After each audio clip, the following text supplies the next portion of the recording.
Salut à tous et bienvenue dans cette nouvelle vidéo. Est-ce que l'Europe veut vraiment nous forcer à faire le contrôle technique tous les ans? Fini le bon vieux rythme d'un contrôle tous les 2 ans, même pour les vieilles Clio increvables ou les Golf qui roulent encore après 400 000. Rien que d'imaginer ça, on entend déjà les automobilistes râler comme si on annonçait la fin du diesel ou une nouvelle hausse des péages. Comment ça marche aujourd'hui? En France, c'est simple.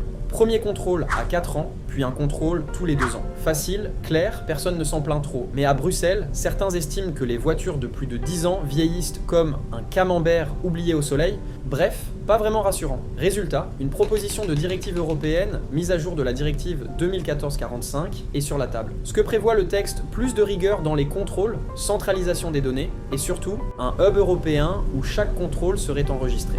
Concrètement, votre vieille Clio de Limoges pourrait être aussi connue à Varsovie qu'à côté de chez vous. Mais la rumeur qui fait parler tout le monde, c'est bien celle-ci. Après 10 ans, contrôle technique tous les ans. Est-ce que c'est vrai? Pas encore. C'est une hypothèse discutée, rien n'est voté. Le Parlement européen et le Conseil doivent encore en débattre, mais on connaît la chanson. Quand Bruxelles lance une réforme, ce n'est pas juste pour faire joli sur une étagère. Une autre nouveauté si votre voiture fait l'objet d'un rappel constructeur et que vous ignorez l'invitation, ce défaut pourrait être noté comme défaillance critique. Traduction, voiture immobilisée. Alors, à quoi s'attendre? Rien n'est officiel. Mais la tendance est claire, l'Europe veut durcir les règles et mieux surveiller nos véhicules. Résultat probable, plus de rendez-vous chez le contrôleur et forcément un portefeuille qui souffre.